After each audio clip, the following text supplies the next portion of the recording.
श्रीकृष्णाय परब्रह्मणे नमः। श्रीमद्भगवद्गीता ध्यानश्लोकाः। नमोऽस्तु ते व्यासविशालबुद्धे पुल्लारविन्दायत पत्रनेत्र येन त्वया भारततैलपूर्णः प्रज्वालितो ज्ञानमयप्रदीपः प्रपन्नपारिजाताय स्तोत्रवेत्रैकपाणये ज्ञानमुद्राय कृष्णाय गीतामृतदुहे नमः। सर्वोपनिषदो गावो दोक्ता गोपालनन्दनः पार्थो वत्सत्सुधीर्भोक्ता दुक्तं गीतामृतं महत्। वसुदेवसुतं देवं कंसचाणूरमर्दनं देवकी परमानन्दं कृष्णं वन्दे जगद्गुरुम्। அடுத்தது 19வது ஸ்லோகம். அநாதிமத்யாந்தம் அனந்தவீரியம் அனந்தபாஹும் சசிசூரியநேத்திரம் பஷ்யாமி த்வாம் தீப்தஹுதாசவக்த்ரம் ஸ்வதேஜசா விஸ்வமிதம் தபந்தம்.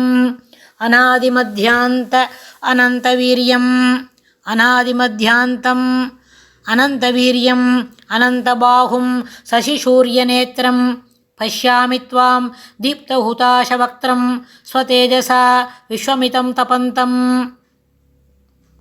இந்த ஸ்லோகத்தில் ஆனாதி மத்தியாந்தம், ஆதி நடு அந்தம் இது இல்லாதவன், அந்தம் இல்லாதவன். அனந்த வீரியம் எல்லை இல்லாத சக்தி உடையவன். அனந்த பாகும் எண்ணிறந்த ஆயிரக்கணக்கான புஜங்களை உடையவனும். சசி சூரிய நேத்திரம் சந்திர சூரியர்களை நேத்திரங்களாக உடையவன்.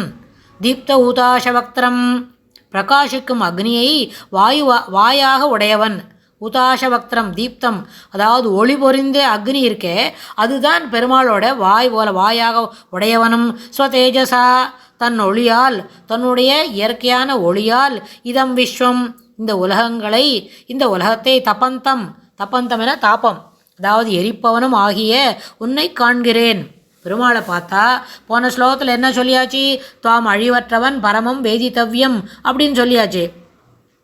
இந்த ஸ்லோகத்தில் அநாதி மத்தியாந்தம் ஆதி மத்தியம் அந்தம் எதுவுமே இல்லாதவன் ஒரு முழு முதலாக பார்த்துட்டே இருக்கேன் எல்லா பக்கத்துலேயும் பார்த்தா தெரியுறதுன்னு சொல்லியாச்சுல்ல அது ஒன்று. அனந்த வீரியம் எல்லை இல்லாத சக்தி உடையவன். பாகும் அனந்த பாகும் எண்ணிறந்த புஜங்கள் உடையவன். எண்ணிறந்த அனந்தம் என்ற வார்த்தைக்கு ஆயிரம்னு கூட நம்ம பொருள் சொல்லலாம். அதனால் ஆயிரக்கணக்கான புஜங்களை உடையவன். சசி சூரிய நேத்திரம் சசினா சந்திரன் சூரியன் சொன்னால் சூரியர்களை நேத்திரங்களாக உடையவன். பெருமாளுக்கு 2 கண்ணு அப்படின்னா சசி சூரிய நேத்திரம். அப்புறம் தீப்த உதாசவக்திரம் பிரகாசிக்கும் அக்னியை வாயுவாக உடையவன். ஸ்வதேஜசா தன்னுடைய ஒளியினால் இதம் விஸ்வம் இந்த உலகத்தை தபந்தம் எரிப்பவனும் ஆகிய உன்னை நான் காண்கிறேன் அப்படின்னு அர்ஜுனன் சொல்லியாருது. சசி சூரிய நேத்திரம் சசிவத்து சூரியவச்ச பிரசாத பிரதாப யுக்த சர்வ நேத்திரம் அதாவது எல்லாருக்கும் சந்திரனை போலும் சூரியனை போலும் குளிர்ந்த கண்ணும் இருக்குது அப்படின்னா சந்திரனை போலும் நல்லோர்க்கு இருக்கணும், சூரியனை போலும் குளிர்ந்த கண்ணும் தீயோர்க்கும், கனலும் உமிழும் கண்ணும் எங்கும் காணும் வடிவம் அதாவது நல்லவாளுக்கு சந்திரனை போல குளிர்ந்த பார்வையாகும், தீவர்களுக்கு சூரியனை போலும் அதாவது தீயோர்க்கு சூரியனை போலும் கனல் உமிழும் கண்ணும், தீயவர்களுக்கு கனல் உமிழும் கண்ணும், நல்லவர்களுக்கு சூரியனை போலும் சந்திரனை போலவும் எங்கும் காணும் வடிவம் அதாவது இடது கண்கள் சந்திரன் வலது கண்கள் சூரியன், இடது கை சக்கரம் அப்புறம் வலது கை சங்கம், சங்கம் சக்கரம் அதெல்லாம் வச்சுருக்கு. அதுதான் ராமானுஜர் கூட இந்த இடத்துல ஒரு சொல்கிறத நம்ம சொல்லி பார்க்கலாம். சர்வஸ்ய ஸ்ரஷ்டாரம் சர்வஸ்ய ஆதாரபூதம் சர்வஸ்ய பிரசாசிதாரம் சர்வஸ்ய சம்ஹர்த்தாரம் ஞானாத் அபரிமித குணசாகரம் ஆதிமத்தியாந்தரஹிதம் ஏவம் பூதः திவ்யதேகம் த்வாம் யதோபதேசம் சாக்ஷாத்கரோமி இத்யர்த்தः.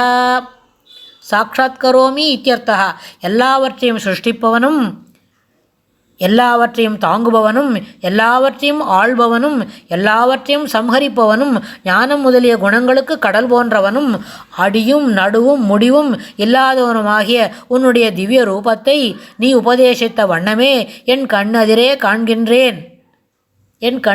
காண்கின்றேன் என்றவாறு அப்படின்னு ராமானுஜரோட இந்த பாஷ்யம் விளக்கம் இருக்கே, இதை கூட நம்ம இந்த இடத்துல நினச்சி அதை சொல்லி பார்த்துக்கிறோம். அதனால் சரி, இந்த 2 ஸ்லோகத்துலேயும் என்ன சொல்ல, இதெல்லாம் சொல்லிவிட்டு இந்த ஸ்லோகத்தை நம்ம முதல்ல ஆரம்பிக்கச்சே என்ன சொல்கிறார், கிருதாஞ்சலிர பாஷத. ஒரு ஸ்லோகம் சொல்லும்போதும் இந்த வரியை நம்ம சேர்த்துக்கலாம். கிருதாஞ்சலிர பாஷத, தலையை குனிந்து வணங்கி பெருமாளண்ட அபாஷத்தை பேசலுற்றான் அப்படின்னு ஒரு ஸ்லோகமாக சொல்லியாருது. இந்த ஸ்லோகத்தில் பெருமாளோட அந்த அக்னியே வாயுவாக இருக்குது. வாய் பெருமாளோட வாய் அக்னி போல தீப்பிழம்பாக தெரிகிறது அப்படின்னு சொல்லி, சசி சூரிய நேத்திரம், நல்லவர்களுக்கு சூரிய சுந்தரர்கள் போலவும் தீயவர்களுக்கு கனல் உமிழும் கண்களைப் போலவும் இருக்கின்றாய், இது என்னுடைய என்னால் இதை காண முடிகிறது அப்படின்னு சொல்லி அர்ஜுனன் இந்த ஸ்லோகத்தை தலை கட்டியாருது. அடுத்த ஸ்லோகத்தில் இன்னும் என்ன விவரமாக பார்த்தாருன்றதை சொல்லுறதை பார்க்கலாம். ஸ்ரீ கிருஷ்ணாய துப்யம் நமஹ.